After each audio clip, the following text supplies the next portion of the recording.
आज आप सभी लोगों को इधर एक साथ बात करने के लिए बुलाने का मकसद ये था कि 172 अनुशक्ति नगर विधानसभा में एक अलग हमारा खुद का राशनिंग ऑफिस, राशनिंग कार्यालय चालू हो गया है। मतलब उसकी मान्यता आ गई है और जल्द ही चालू हो जाएगा। तो इस राशनिंग ऑफिस की कार्यालय की बात करें तो ऐसा है कि 2012 और 13 से प्रयास चल रहा था। और 12 और 13 में वो प्रयास करने के वक्त ऐसा हुआ कि हमने चिल्ड्रंस एड सोसाइटी की तो जगह है, जो शासकीय जगह है, वो जगह पे हमने कोशिश की, या मतलब मेरे पिताजी ने कोशिश की कि उधर एक राशनिंग ऑफिस अनुशक्ति नगर विधानसभा के लिए खुद का बनाया जाए। लेकिन उस समय वो पॉसिबल नहीं हो पाया।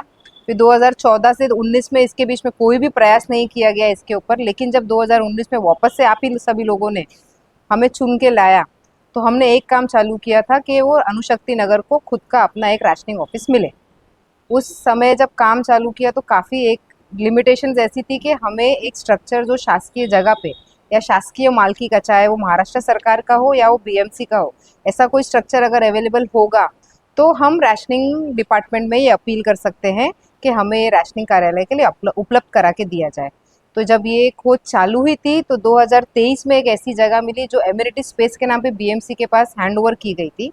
1000 स्क्वायर फुट की जगह थी। तकरीबन यही जगह की अवेलेबिलिटी एक नॉर्मल से राशनिंग कार्यालय को लगती है। तो हमने बीएमसी से अपील की। बीएमसी से रिक्वेस्ट करने के बाद जब ये प्रोसीजर पॉजिटिवली आगे बढ़ा, तो तभी के हमारे आमदार नवाब मलिक साहब ने उन्होंने प्रयास किया और भुजबल साहब के साथ एक मीटिंग लगाई। वो लगाने के बाद इसके लिए पॉजिटिवली एक स्टेप आगे बढ़ाया गया। और आज हम देखते हैं 2 साल के बाद हमारे पास ये पूरा एक जीआर निकला है जिसको मान्यता मिल गई है।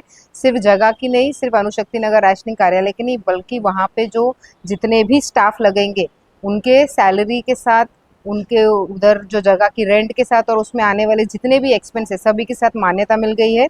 ये हमारे पास 3 अक्टूबर का जीआर है जो स्पष्ट बताता है कि कितनी जगह राशनिंग ऑफिस किधर खुलेगा, उसमें कितने लोग रहेंगे और उसमें कौन सा खर्चा आएगा। तो जल्द ही अनुशक्ति नगर विधानसभा के लिए जो हमारे लोगों को दूर दूर जाना पड़ता था और ऐसा होता था कि जब वो दूसरे एरिया में जाते थे, जैसे हम बोलेंगे शिवाजी नगर में वो जब जाते थे तो उन्हें बोला जाता था कि हम इधर के लोकल लोगों का पहले राशनिंग का जो भी काम है वो करेंगे, फिर आपके तालुका का बाद में किया जाएगा। जब हमारे लोग चेंबूर में जाते थे तो उनको भी यही जवाब आता था। तो अब हमारे विधानसभा में खुद का एक स्वतंत्र राशनिंग ऑफिस होने के बाद हमें ये फ़ायदा है कि जो वो लोड में उनको वेटिंग पे आना पड़ता था या उनको ये सुनना पड़ता, तो ये अब सुना नहीं जाएगा। और साथ ही साथ क्योंकि राशनिंग ऑफिस अलग अलग हो गई है, इधर लोड कम रहेगा, पॉपुलेशन वाइज जो लोड आता है वो इधर डिस्ट्रीब्यूट हो जाएगा, तो इधर काम और भी आसान और जल्द होगा। मतलब राशन ऑफिस के लिए जो मतलब काफी टाइम से कोशिश कर रही थी हम्म। और कितनी मुश्किल थी, क्या किस तरह की बात थी, क्या बन पाएगा नहीं बन पाएगा, एक सवाल रहता था लोगों के लिए। लेकिन आज सरकार की तरफ से और आपकी कोशिशों से आज ऑफिस मिल रहा है राशन का, तो उसका पूरा प्रोसेस बताएं कितना मेहनत करना है। देखिए, मैं आपको बताना चाहूँगी कि लोगों को बोलना आसान होता है कि राशनिंग ऑफिस इधर डाल दिया जाए या ये इधर शुरू कर दिया जाए, कॉलेज शुरू कर दिया जाए या हॉस्पिटल शुरू कर दिया जाए। लेकिन हर चीज़ का एक प्रोसेस होता है, सिस्टम होता है और एक प्रोटोकॉल के हिसाब से जो हमें चीज़ें आगे बढ़ानी है वो आगे बढ़ाया जाता है।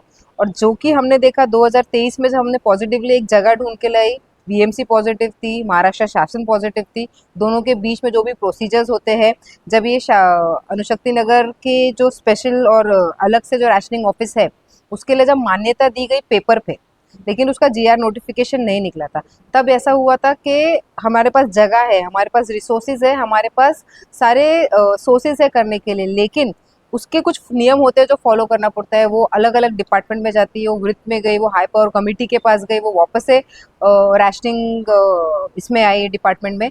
तो ये 3-4 अलग अलग डिपार्टमेंट में उनको जाना पड़ता है और ये सभी डिपार्टमेंट में आने के बाद उसका एक फाइनल जीआर नोटिफिकेशन निकलता है।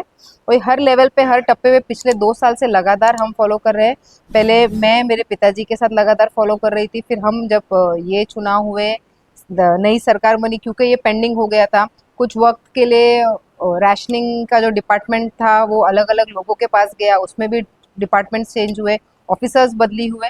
तो ये सब फॉलो करते करते एक जो पड़ाव है धीरे धीरे पार हुआ। इसमें ज़्यादा डिफिकल्टी नहीं, लेकिन मैं बोलूँगी कि लगातार और निरंतर फॉलो अप के बाद ही ये सब चीज़ें पॉसिबल हो पाती है। राशन देखा जैसे राशन कार्ड बनाने में काफी लोगों को दिक्कतें आ रही थी और एक देखा गया कि कैंप का जो एक सिलसिला शुरू हुआ है, उस कैंप में किस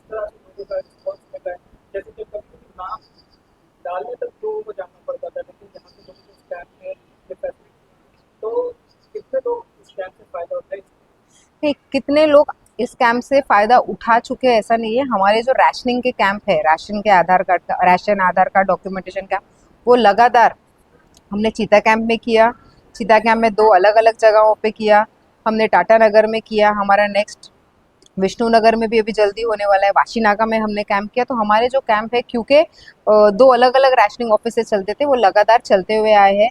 350 से ज़्यादा लोगों ने इस कैंप का बेनिफिट उठाया है। बेनिफिट उठाने का नाम मतलब किसी को न्यू राशन कार्ड्स थे, किसी का एडिशन था, किसी का डिलीशन था, किसी के गलती से कटे हुए नाम थे, किसी का केवाईसी था, उसको वापस से एडिशन था।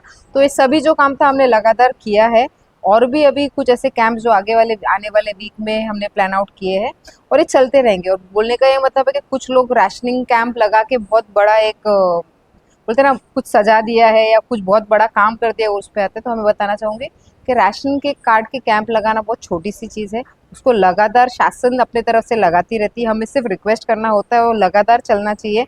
ऐसा नहीं है कि एक बार हो जाए और वो ख़त्म हो जाए, लेकिन राशनिंग कार्ड से लेकर राशनिंग ऑफिस तक का हमने लोगों का ध्यान रखा है, ताकि जिससे हमारे लोगों को सुविधा मिले।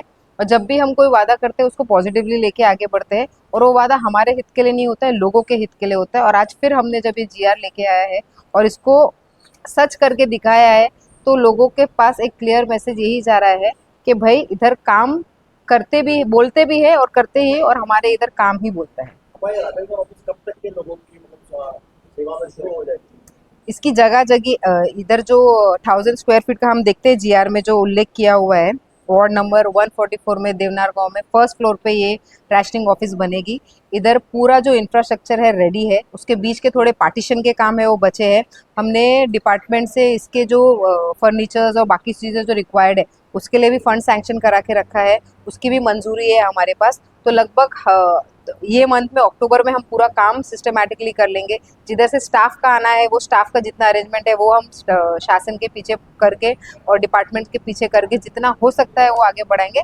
हम चाहते हैं कि जल्द से जल्द अक्टूबर एंड या नवंबर के मंथ में हम लोगों तक ये राशनिंग की ऑफिस फुल्ली ऑपरेशनल करके लोगों तक पहुंचा पाए। सबसे पहले तो बहुत बहुत मुबारकबाद आपको कि चित्रा टीम की वो जनता जो यहाँ से शिवाजी नगर जाती थी अपने नेशनल काम के लिए, आपने एक अच्छा प्रयास किया कि चिता कैंप में और इस करीबी इलाके में इसकी सुविधा मुहैया कराई।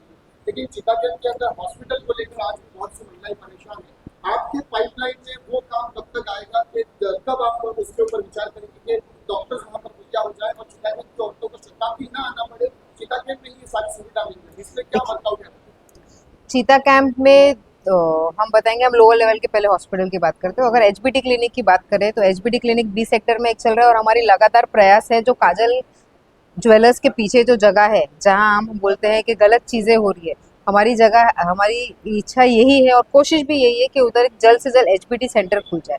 उसके बाद हम आते हैं शाहजी मैटरनिटी होम पे और अर्बन हेल्थ सेंटर पे।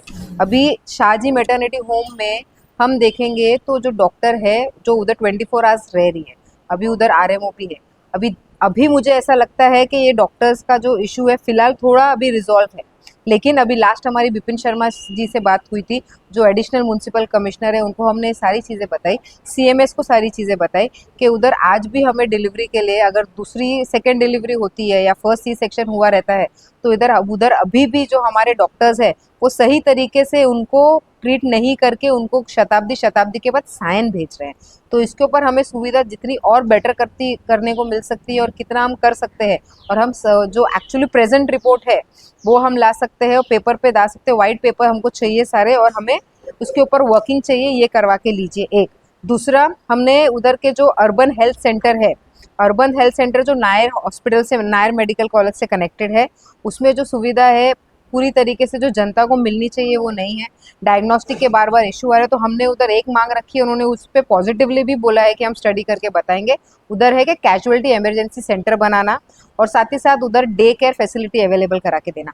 तो ये दोनों चीज़ों पे हमारी बात हुई है। साथ ही साथ एक स्पेशल केयर यूनिट, क्योंकि हमारे पास इतनी डिलीवरीज नहीं होती है शाहजी मैटरनिटी होम में, जो एक एनआईसीयू को उधर ला सकते हैं, तो हमने बोला एक special care unit for the जो नियोनेटल के लिए होता है, उसकी हमने डिमांड की, उस पर पॉजिटिवली चल रहा है।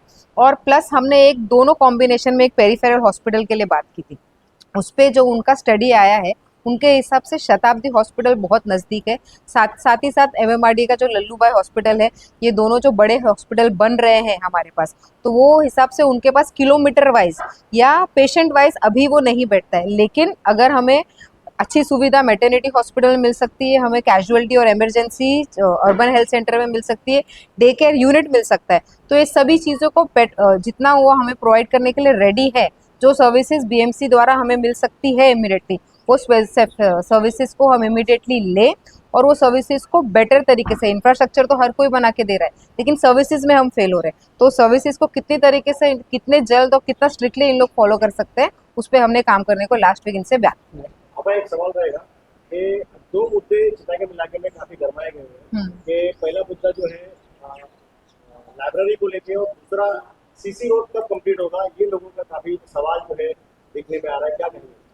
सीसी रोड जो है, हम जानते हैं कि लास्ट अभी मेरी अभिजीत बांकर जी जो एडिशनल म्यूनसिपल कमिश्नर है, उनसे हमने बात किया था, तो उनके पास पानी और रोड्स प्रोजेक्ट सभी है।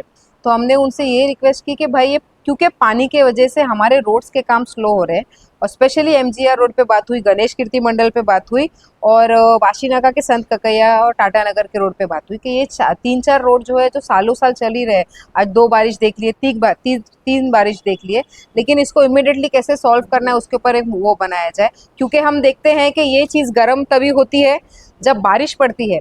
जब बारिश होती है, जब 2 से 3 दिन कंटिन्यूसली हैवी रेनफॉल होते हैं, और वो जितना भी डामर किया हुआ है, डामरीकरण किया हुआ एरिया है, उस पर जब डामर वॉश हो जाता है और पॉटहोल्स क्रिएट हो जाते हैं, उसके बाद ये इशू को इन लोग गर्म करके और उसको बार बार पॉटहोल्स के विषय लेके आते हैं। हम ये नहीं कहते हैं कि पॉटहोल्स नहीं बनते, पॉटहोल्स बनते हैं, लेकिन पॉटहोल्स को फिल भी किया जाता है। तो यही फिलिंग वाला प्रोसीजर जब तक मानसून खत्म नहीं होता है तब तक चालू होएगा। आज आपने देखा रहेगा, उधर गाड़ियाँ आ गई है, उधर लेबर पहुंच चुके हैं, स्टाफ पहुंच चुका है रोड डिपार्टमेंट का, और जल्द ही काम चालू होएगा। और अभी का जो है, इन्होंने डेडलाइन दी है कि प्रोबेबली मार्च तक ये हमारा एमजीआर रोड जो है वो कंप्लीट हो जाएगा। गणेश कीर्ति मंडल भी साथ साइमल्टेनियसली कंप्लीट होएगा। साथ ही साथ जो करबला मैदान के पास का जो रोड है और तो मिर्जा गालिब रोड जो है, उसका काम जितने स्पीड में कर सकते हैं वो करेंगे। मैडम रही बात हेल्थ के ऊपर, जो शताब्दी हॉस्पिटल है, देखा जाए तो इमरजेंसी डॉक्टर्स वहाँ पर रहते हैं, 24 घंटे एक ही डॉक्टर रहता है, क्योंकि वहाँ ये बहुत बड़ा क्राउड जाता है इमरजेंसी में, वहाँ कंटिन्यू एक ही डॉक्टर रहता है और वहाँ पर बड़े लोग और एक दो डॉक्टर्स की आवश्यकता है। ऐसा हमने वहाँ पर गए थे तो हमारी बहुत सारी शिकायतें मिली थी, तो उसके बारे में, और उसके जो डॉक्टर वहाँ पर अधिक कम मिलते जो अर्थात विभाग हो या उनका ओपीडी हो, कंटिन्यू कम से कम हजारों की संख्या में होते हैं और वहाँ से एक ही दो डॉक्टर रहते हैं। लास्ट मेरी जो विपिन शर्मा जी जो एडिशनल म्यूनसिपल कमिश्नर है, पिछले हफ्ते ही मेरी उनसे मीटिंग हुई है मंडे के दिन, और मैंने उनको यही बोला है कि आपके हिसाब से उधर स्टाफ आपको जो रिपोर्ट किया जा रहा है वो 100% है, लेकिन हमने जो लास्ट आरटीआई की थी और हमारे पास जो इन्फॉर्मेशन आई थी 40% डेफिशिएंट है, चाहे वो क्लीनर से हो, ओटी के टेक्नीशियंस हो या ही डॉक्टर्स हो, तो 40% डेफिशिएंट है हम ऑलरेडी। तो इसको आप जल्द से जल्द भरिए। उन्होंने मुझे आश्वासन भी दिया है कि उसकी जो एक्चुअल रिपोर्ट है उधर की वो मैं मंगवा के लूँगा और उसके ऊपर वो वर्किंग करेंगे। सर, टाटानगर का आपने बात किया रोड पे 2 साल हो गया उसके ऊपर करते, लेकिन अभी भी उसकी जो काम की क्वालिटी और अभी तक रोड एकदम खराब है। लोग चलने वाले वहाँ पे रोड पे लल्लूभाई से लेकर स्टेशन पर कंटिन्यू लोग चलते रहते, 24 आवर चलते, लेकिन उस रोड की अभी भी दुर्दशा। तो कंपनी अभी तक आपके तरफ से क्या कार्रवाई करने के लिए आपने कुछ पत्र दिया उसको? मेरे जो पत्र व्यवहार है पिछले 2024 से चल रहे हैं भाई, 2023 के मॉनसून में हमने एक इशू आ गए थे। एक तो डिसिल्टिंग का एक मेजर इशू था और साथ ही साथ रोड के इशूज थे जिसपे काम क्वालिटी नहीं आ रहा था और दोनों का सेम ही कॉन्ट्रैक्टर था। तो वो दोनों के ऊपर हमने कार्रवाई के लिए डाला था, उन्होंने उसको रिवाइज किया था, उसने उसको सही से बनाना चालू किया था। और जहाँ तक टाटा नगर की रोड की बात है, तो टाटा नगर में क्योंकि उधर नीचे पानी का और सीवर का लाइन पूरी तरीके से फंक्शनल नहीं है और कहीं कहीं उनको, तो अभी उन्होंने क्या किया है कि जब तक पानी और सीवर का लाइन नहीं आएगा तो उसको वो डामर करके प्रॉपर डामरी करके छोड़ेंगे, और जैसे ही वाटर और सीवरेज का लाइन का काम चालू हो जाएगा तो उसका काम कंक्रीट के बाद में चालू होगा। चिकागोन की कुछ महिलाओं ने अर्जी अब तक पहुंचाई है और वो आपसे निवेदन करती है कि जैसे आप जनता दरबार लगाते हैं उसमें मेल फीमेल सारे लोग आते हैं। कुछ महिलाएं चाहती हैं कि जैसे आपकी सहूलत हो 10 दिन में, 15 दिन में, महीने में, एक दिन वो हो जिसमें सिर्फ महिलाओं की सुनी जाए। क्या इस पर कुछ काम हो रहा है? हो सकता है ना भाई, ज़रूर हो सकता है और हो भी जाएगा, क्योंकि जब भी हमारे इधर लोग आते हैं तो हम क्या करते हैं, सिर्फ महिला जितने भी बुजुर्ग है, महिलाएं हैं, और या जो फिजिकली चैलेंज लोग होते हैं, तो उनको हम प्रायोरिटी देके पहले ले लेते हैं, और ताकि उनको हम फ्री करते हैं। लेकिन अगर कोई स्पेशल डे अगर उनको चाहिए, तो हम मंथ में एक कोई ऐसा डेट सिलेक्ट कर लेंगे, या कोई ऐसा संडे सिलेक्ट कर लेंगे जिसमें महिलाओं को हम स्पेसिफिक टाइम दे के, क्योंकि उस दिन ऐसा नहीं है कि हम जनता में डिफ्रेंशिएट नहीं कर सकते, लेकिन वो दो, हाँ, तो वो 2 घंटे सिर्फ औरतों को रखेंगे, हम स्टाफ भी सिर्फ महिलाओं को रखेंगे उस दिन, और उस हिसाब से हम आगे बढ़ सकते हैं। चलो, थैंक यू। हो गया ना भाई?